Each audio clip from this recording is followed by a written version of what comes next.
As Trump ranted and rambled in Phoenix, his crowd slowly thinned. Phoenix, just before President Trump strolled onto the rally stage on Tuesday evening, 4 speakers took turns carefully denouncing hate, calling for unity and ever so subtly assuring the audience that the president is not racist.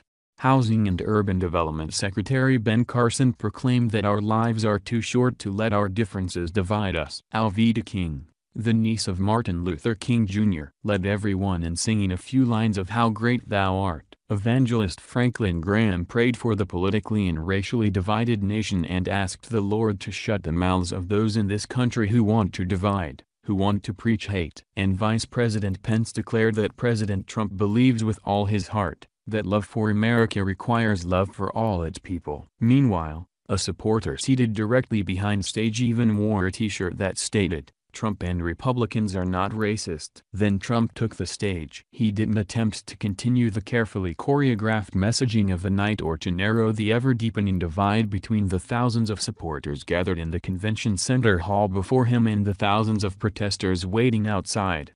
Instead, Trump spent the first 3 minutes of his speech, which would drag on for 75 minutes, marveling at his crowd size, claiming that there aren't too many people outside protesting, predicting that the media would not broadcast shots of his rather incredible crowd, and reminiscing about how he was center stage, almost from day one, in the debates. At a time of national division, Trump travels to a blue city in a red state. "We love those debates. But we went to center stage, and we never left, right?" the president said, reliving his glory days. "All of us. We did it together." Over the next 72 minutes, the president launched into one angry rant after another, repeatedly attacking the media and providing a lengthy defense of his response to the violent clashes in Charlottesville, between white supremacists and neo-Nazis and the counter-protesters who challenged them. He threatened to shut down the government if he doesn't receive funding for a wall along the southern border, announced that he will probably get rid of the North American Free Trade Agreement, attacked the state's 2 Republican senators, repeatedly referred to protesters as thugs, and coyly hinted that he will pardon Joe Arpaio, the former sheriff of Maricopa County who was convicted in July of criminal contempt in Arizona for ignoring a judge's order to stop detaining people because he merely suspected them of being undocumented immigrants. 3 times, the crowd burst into chants of USA, USA, USA. And once, at the mention of Trump's former rival Hillary Clinton, they chanted, "Lock her up, lock her up, lock her up." Several parents put their young children on their shoulders so they could get a good look at the president. But as the night dragged on, many in the crowd lost interest in what the president was saying. Hundreds left early, while others plopped down on the ground, scrolled through their social media feeds, or started up a conversation with their neighbors. After waiting for hours in 107-degree heat to get into the rally hall, where their water bottles were confiscated by security, people were tired and dehydrated, and the president just wasn't keeping their attention. Although Trump has long been the master of reading the mood of a room and quickly adjusting his message to satisfy as many of his fans as possible, his rage seemed to cloud his senses. Early in his speech, when Trump still had the attention of his followers, he recited his definition of what it means to be a Trump supporter. "This evening, joined together with friends, we reaffirm our shared customs, traditions and values," Trump began. "We love our country. We celebrate our troops. We embrace our freedom. We respect our flag. We are proud of our history. We cherish our Constitution, including, by the way, the Second Amendment. We fully protect religious liberty. We believe in law and order. And we support the incredible men and women of law enforcement. And we pledge our allegiance to one nation under God." Minutes later, Trump transitioned to a topic that he would return to again and again. "What happened in Charlottesville strikes at the core of America," Trump said, appearing to read from the teleprompters placed on stage. "And tonight, this entire arena stands united in forceful condemnation of the thugs who perpetrate hatred and violence." White House confronts backlash over Trump's remarks on Charlottesville. Many in the crowd lit up at the use of the word thugs and applauded. Later in the evening, Trump would repeatedly use the same word to describe the protesters who showed up to his campaign rallies. "But the very dishonest media," Trump continued, "those people right up there, with all the cameras." He was cut off by loud booing. He smirked and nodded in agreement. A few people shouted, "Fake news." A young girl in the crowd, who was wearing a white "Make America Great Again" hat, looked down at the handmade credential round her neck that stated in blue marker, "Fourth grade press." I mean, truly dishonest people in the media and the fake media. They make up stories, Trump said. They don't report the facts. Just like they don't want to report that I spoke out forcefully against hatred, bigotry and violence and strongly condemned the neo-Nazis, the white supremacists and the KKK. Trump reached into his suit pocket and removed a different set of talking points. "I'm really doing this to show you how damn dishonest these people are," Trump said, promising that this would take just a second and would be really fast. Trump then took more than 16 minutes to read the various statements that he made about Charlottesville over several days, noting the use of all caps for one word and skipping over the part where he said that many sides were responsible for the violence. After reading each snippet, Trump would detail why that response was not good enough for the media. "Why did it take a day? He must be a racist," Trump said, the first of the 5 times he imitated people calling him a racist. Along the way, Trump defended his use of Twitter and bragged that he went to better schools and lives in a bigger, more beautiful apartment than those who are considered elites. He said the failing New York Times is like so bad, mocked CNN for its ratings and accused the Washington Post of being a lobbying tool for Amazon because the newspaper is owned by Jeffrey P. Bezos, who founded Amazon. The crowd repeatedly booed the reporters in their midst and chanted, "CNN sucks. CNN sucks." At one point, Trump was interrupted by 2 protesters, who were quickly led out of the arena by security, giving Trump's supporters something to videotape and share on Facebook or Snapchat.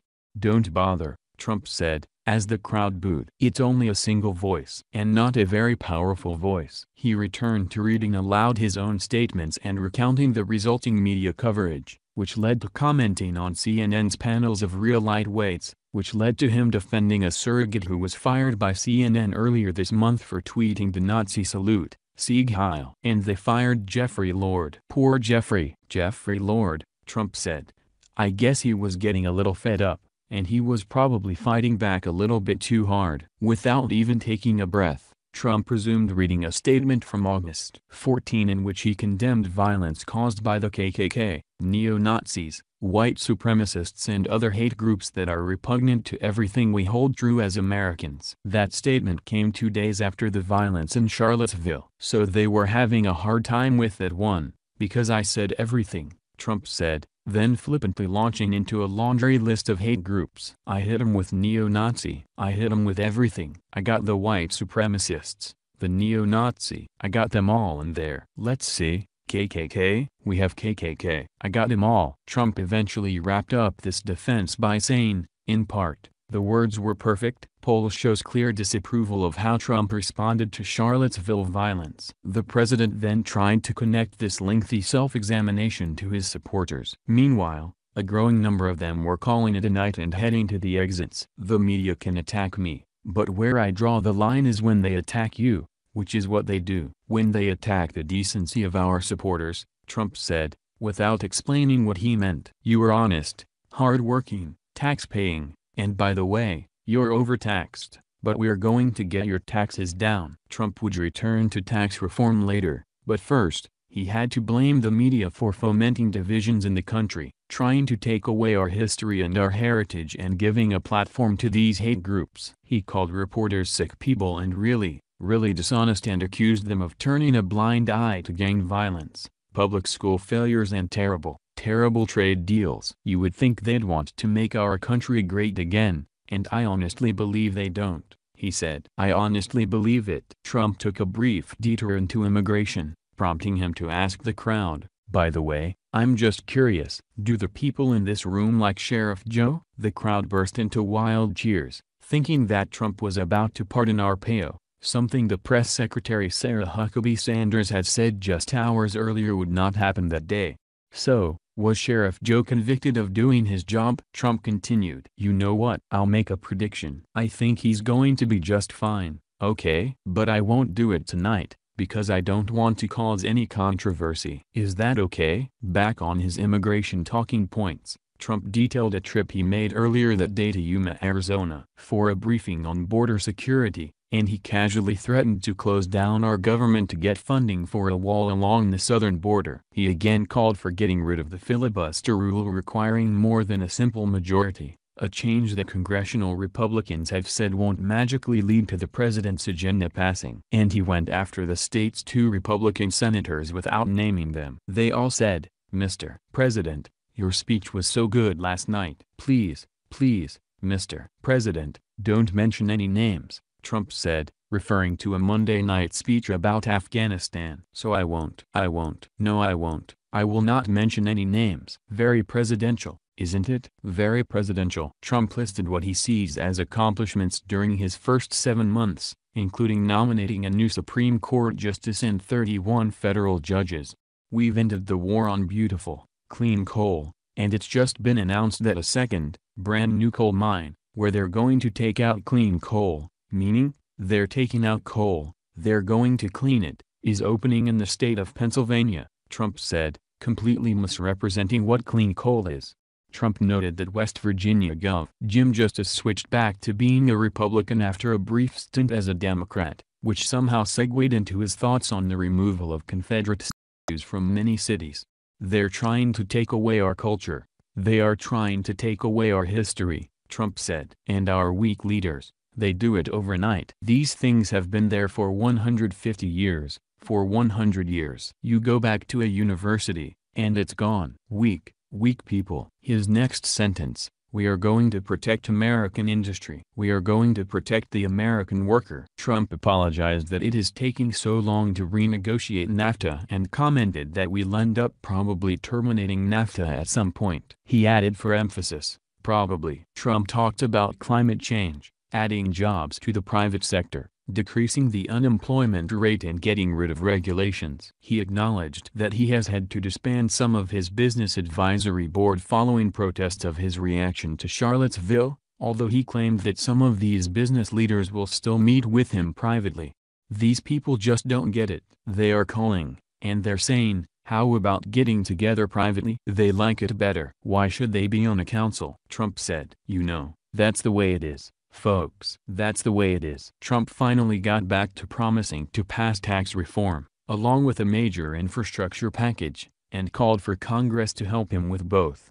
"This is our moment. This is our chance," Trump said. "This is our opportunity to recapture our dynasty like never before." He ended the rally by declaring, "Thank you, Arizona. God bless you. Thank you. Thank you." Those who still remained filed out of the convention center, stepping outside and into what at times felt like a war zone. Hundreds of protesters shouted, "Racists go home." Police wearing riot helmets formed a line between the two groups. Further down the street, small clumps of supporters and protesters started heated debates, with each side holding up their smartphones to record the interaction. Police released pepper balls and made 3 arrests. A helicopter circled overhead as police warned that those who stayed in the area risked arrest. "Oh boy. Oh Lord," said Kelly Coombs, a 42-year-old data administrator from Phoenix, as she stepped outside, holding a pink sign saying "Women for Trump" and trying to ignore the things yelled at her. "Here we go."